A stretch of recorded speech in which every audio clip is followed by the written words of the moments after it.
Bismillahirrahmanirrahim. Assalamualaikum warahmatullahi wabarakatuh. Innal hamdalillah nahmaduhu wa nasta'inuhu wa nastaghfiruh wa na'udzu billahi min syururi anfusina wa min sayyiati a'malina. May yahdihillahu fala mudilla lahu wa may yudlil fala hadiya lahu. Asyhadu an la ilaha illallah wahdahu la syarika lahu wa asyhadu anna Muhammadan abduhu wa rasuluh. Saudara-saudara yang dirahmati Allah, hari ini kita akan melanjutkan pembacaan kitab Syarah Hadis Arba'in. Hadis yang pertama yang kemarin sudah kita bacakan. Nah, yang sekarang adalah lanjutannya. Jika ia niatkan dalam hijrahnya itu untuk menolong agama Allah Azza wa Jalla dan Rasulnya Shallallahu Alaihi Wasallam, maka hijrah itu benar-benar untuk Allah Azza wa Jalla dan Rasulullah Shallallahu Alaihi Wasallam, sehingga hijrahnya ini diterima oleh Allah dan orang-orang yang berhijrah tadi mendapat pahala. Jika ia keluar melaksanakan hijrah dan meninggalkan di tengah perjalanan, maka akan ditulis baginya bahwa dia seorang yang berhijrah, sebagaimana Allah Azza wa Jalla berfirman, "Wa may yuhajir fi sabilillahi yajid fil ardi muragaman katsiran wa sa'ah. Wa may yakhruj min baitihi muhajiran ila Allahi wa rasulihi thumma yudrikul mautu wa qad waqa'a ajruhu 'ala Allah." Barang siapa keluar dari rumahnya dengan maksud berhijrah kepada Allah dan Rasulnya, kemudian kematian menjumpainya sebelum sampai ke tempat yang dituju, maka sungguh telah tetap pahalanya di sisi Allah. Allah Azza wa Jalla menulis baginya pahala seorang yang berhijrah karena niatnya, yang meskipun ia meninggal dalam perjalanan. Ini jika hijrahnya untuk Allah Azza wa Jalla dan Rasulnya Sallallahu Alaihi Wasallam, yakni untuk menolong agama Allah dan karena kecintaannya kepada Allah Azza wa Jalla dan Rasulullah Sallallahu Alaihi Wasallam. Amalan hijrah tetap ada sampai hari kiamat, sebagaimana sabda Rasulullah Sallallahu Alaihi Wasallam, la yanqati'ul hijratu hatta tanqati'at taubatu wa la tanqati'ut taubatu hatta tatlu'a syamsu min maghribiha. Amalan hijrah tidak akan terputus sampai hari terputusnya atau tidak diterimanya taubat, dan taubat tidak akan terputus sampai matahari terbit dari arah terbenamnya, yaitu barat. Ini hadis riwayat Abu Daud, An-Nasai dalam Al-Kubra, dan Imam Ahmad dalam Al-Musnad, dan Ad-Darimi dalam Sunannya, Abu Ya'la dalam Musnadnya, dan At-Tabrani dalam Al-Kabir dari hadis Muawiyah. Seorang muslim senantiasa butuh kepada amalan hijrah. Jika dia merasa sempit untuk menjalankan agamanya sehingga ia tidak mampu untuk menampakkan agama, maka ia melakukan hijrah menuju suatu negeri di mana di negeri tersebut ia menampakkan agamanya dan menjaga keselamatan agamanya. Allah Azza wa Jalla berfirman, "Wa may yuhajir fi sabilillahi yajid fil ardi muragaman katsiran wa sa'ah." Barang siapa berhijrah di jalan Allah, niscaya mereka mendapati di muka bumi ini tempat hijrah yang luas dan rezeki yang banyak. Maka hendaknya dia berhijrah untuk menyelamatkan agamanya menuju negeri dimanapun ia mampu untuk menampakkan agamanya dan mudah untuk beribadah kepada Rabb-Nya. Adapun sabda beliau sallallahu alaihi wasallam, la hijrata ba'dal fath, tidak ada hijrah setelah al-fath atau Fathu Mekah. Yang dimaksud di sini adalah hijrah dari Makkah, karena ketika kota Makkah dibuka oleh Rasulullah SAW, Makkah menjadi negeri Islam, sehingga tidak ada hijrah di sana. Adapun dahulu, hijrah dilaksanakan ketika adanya penyiksaan orang-orang kafir yang memaksa kaum muslimin dan menghalangi mereka dari mengerjakan agama mereka. Ketika Rasulullah SAW membuka kota Makkah, maka Makkah menjadi negeri Islam, sehingga orang yang berhijrah dari Makkah menuju Madinah setelah Fatu Makkah, maka tidaklah disebut sebagai muhajir, orang yang berhijrah, dikarenakan hijrah ketika itu bukan perkara yang diwajibkan, dan Makkah lebih utama dari Madinah dan negeri-negeri selainnya. Adapun hijrah dari negeri kafir menuju negeri Islam, maka syariat itu tetap ada, tidak ada pertentangan antara hadis-hadis tersebut. Sabda beliau sallallahu alaihi wasallam, "Faman kanat hijratuhu ila Allahi wa rasulih, fa hijratuhu ila Allahi wa rasulih." Maka barang siapa yang hijrahnya kepada Allah dan Rasulnya, maka hijrahnya kepada Allah dan Rasulnya. Ini adalah jenis yang pertama, yakni mereka yang mengikhlaskan niat untuk Allah Azza wa Jalla dalam hijrahnya, dan Allah Azza wa Jalla menerima hijrahnya serta menulis dalam golongan orang-orang yang berhijrah di waktu kapanpun. Ini karena syariat hijrah tetap berlaku dan tidak bisa dikatakan sesungguhnya ini khusus terhadap hijrah sebelum Al-Fathu Makkah. Bahkan hijrah ini tetap disyariatkan setiap kali ia dibutuhkan. Barang siapa berhijrah di waktu kapanpun, maka ia mendapat pahala orang-orang yang berhijrah. Jenis kedua, orang yang hijrahnya untuk selain Allah Azza wa Jalla, maka hijrahnya untuk sesuatu yang ia tujukan. Tidak ada pahala untuknya di sisi Allah Azza wa Jalla, sebagaimana Rasulullah SAW bersabda, "Faman kanat hijratuhu lidunya yusibuha." Dan barang siapa yang hijrahnya untuk mendapatkan dunia yang ia cari, yakni ia berhijrah dari negeri kufur menuju negeri Islam bukan karena niatan agama, akan tetapi semata-mata karena ada ketamakan dunia, perniagaan, dan kelezatan-kelezatan di negeri-negeri muslimin.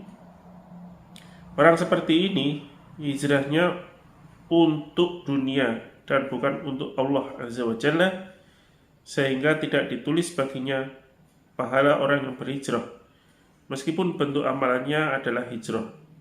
Akan tetapi yang dilihat adalah tujuan dan niatnya, bukan bentuknya. Jika ia berpindah dari negeri kufur menuju negeri Islam dengan tujuan mencari kemewahan, atau karena rakus terhadap dunia atau perniagaan atau penghidupan yang lapang, maka yang demikian ini dianggap sebagai orang-orang yang berhijrah dan tidak ada pahala baginya atas hijrah yang ia lakukan.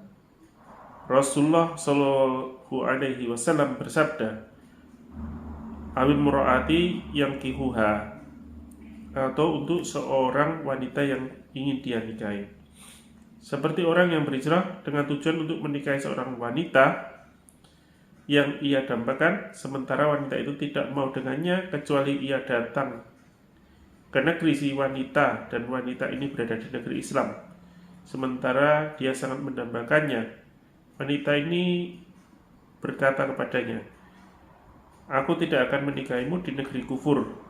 Maka dia hijrah ke negeri Islam untuk menikahi wanita tadi. Yang demikian tidak ada pahala hijrah baginya di sisi Allah Azza wa Jalla, meskipun bentuk amalnya adalah amalan hijrah. Akan tetapi ketika tujuannya bukan agama, melainkan ia ingin menikahi wanita itu, maka tidak ditulis baginya pahala di sisi Allah Azza wa Jalla. Dia merugi dari pahala seorang yang berhijrah, Allah Azza wa Jalla mengetahui segala sesuatu yang ada di dalam hati-hati manusia. Di dalam hati manusia maksudnya. Allah Azza wa Jalla berfirman, Qul atu'allimunallaha bidinikum wallahu ya'lamu ma fis samawati wa ma fil ard wallahu bikulli syai'in alim. Katakanlah, apakah kalian akan memberitahukan kepada Allah tentang agama kalian, padahal Allah mengetahui apa yang ada di langit dan apa yang ada di bumi, dan Allah Maha mengetahui segala sesuatu. Tidak ada seorang pun yang mengetahui perkara yang ada di dalam hati selain Allah Azza wa Jalla. Adapun manusia, maka mereka semua tidak mengetahuinya. Niat tempatnya dalam hati. Tidak ada seorang pun yang tahu kecuali Allah Azza wa Jalla. Mengucapkan niat adalah hal baru yang tidak diajarkan Rasulullah, sehingga tidak boleh seorang muslim berkata, aku berniat untuk mengerjakan ibadah, atau aku berniat untuk mengerjakan haji, atau aku berniat untuk bersedekah. Hal ini karena mengucapkan niat adalah hal baru yang tidak diajarkan Rasulullah. Dan niat tempatnya dalam hati. Niat adalah amalan hati, bukan amalan lisan. Menampakkan niat adalah riya. Tidak benar periwayatan bahwa Rasulullah SAW mengucapkan niat ketika hendak mengerjakan sholat atau ketika hendak melakukan suatu amalan. Ada sebuah riwayat bahasanya beliau SAW dalam haji wada berihram dengan mengucapkan labbaika umrotan wa hajjan, aku memenuhi panggilanmu untuk melakukan umroh dan haji. Ini bukanlah mengucapkan niat, kan, tapi mengucapkan perkara yang diniatkan, yakni manasik yang akan beliau SAW lakukan ketika itu. Apakah menginginkan haji atau menginginkan umroh? Apakah ingin mengerjakan umroh dan haji dengan cara qiran, ataukah ingin mengerjakan haji sendiri, ataukah ingin mengerjakan haji dan umroh dengan tamattu? Maka beliau SAW menentukan ibadah yang akan dilakukan. Bukanlah yang dimaksud di sini adalah mengucapkan niat. Beliau SAW tidak berkata, aku berniat mengerjakan haji, atau aku berniat mengerjakan umroh, atau aku berniat tamattu, atau aku berniat qiran. Kata ingin tidak dibolehkan, meskipun sebagian ahli fikih membolehkan mengucapkannya. Tetapi ini adalah tidak benar. Adapun contoh dari Rasulullah SAW adalah mengucapkan dengan tujuan menentukan ibadah yang ingin beliau niatkan, bukan pengucapan niat. Tidak boleh mengucapkan niat baik ketika hendak mengerjakan sholat, zakat, dan amalan apapun yang hendak ia kerjakan. Menunaikan amalan tidak butuh pengucapan niat, karena Allah Azza wa Jalla mengetahui apa yang ada dalam hatinya. Meskipun jika dia meniatkan wajah Allah Azza wa Jalla, maka tidak seperti itu pengucapan niat. Allah Azza wa Jalla mengetahui apa yang ada di dalam hati. Adapun pengucapan tadi tidaklah bermanfaat baginya, sehingga mengucapkan niat adalah perkara baru yang tidak diajarkan Rasulullah, karena tempat niat adalah hati. Mengeraskan niat dengan ucapan adalah hal baru yang tidak diajarkan Rasulullah dan merupakan riya. Ini adalah permasalahan yang sangat penting, karena sebagian manusia terus-menerus mengucapkan niat ketika tawaf, sholat, dan pada setiap amalan yang dia kerjakan adalah hal baru yang tidak diajarkan Rasulullah. Dan Allah Azza wa Jalla tidak menerangkan satu dalil pun tentangnya. Meskipun mereka menisbahkan kepada Al-Imam Asy-Syafi'i rahimahullah bahwa beliau berpendapat diucapkannya niat, maka yang demikian itu terbantah dari dua sisi. Sisi pertama, ucapan ini tidak benar dari Al-Imam Asy-Syafi'i rahimahullah. Yang kedua, sekiranya benar dari Al-Imam Asy-Syafi'i rahimahullah, maka ini bukanlah hujjah atau dalil. Karena Al-Imam Asy-Syafi'i rahimahullah adalah seorang mujtahid, bisa saja keliru dan bisa saja benar. Adapun dalil itu hanyalah pada ucapan Rasulullah SAW, bukan pada ucapan Imam Asy-Syafi'i rahimahullah, atau Imam Ahmad rahimahullah, atau Imam Abu Hanifah rahimahullah, atau Imam Malik rahimahullah. Ucapan seorang alim tidaklah dijadikan alasan kecuali jika sesuai dengan dalil atau firman Allah atau ucapan dari Rasulullah.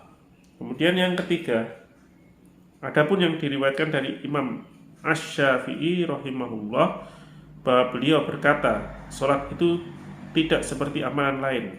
Salat tidak dikerjakan kecuali dengan zikir kepada Allah Azza wa Jalla. Yang dimaksud dengan zikir di sini adalah takbir. Ada di Zadul Ma'ad dan Mirqatul Mafatih.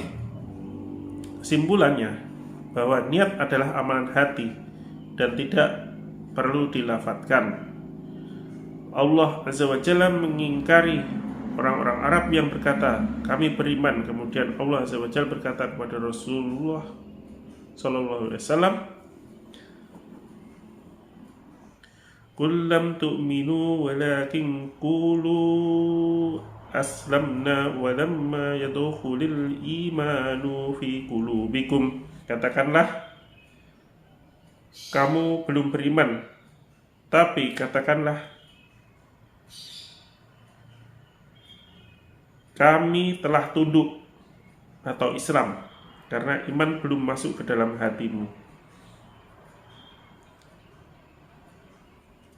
Allah Azza wa Jalla tidak butuh untuk engkau memberitahukan niatmu kepadanya dengan perkataanmu, aku berniat demikian dan aku mengerjakan ini dan itu untukmu. Allah Azza wa Jalla mengetahui perkara ini tanpa harus engkau beritahukan kepadanya. Maka wajib atasmu untuk memperbaiki niat dan terus-menerus meluruskannya tanpa harus mengucapkannya. Adapun pengucapan ketika menyembelih hewan kurban, maka ini bukanlah pengucapan niat.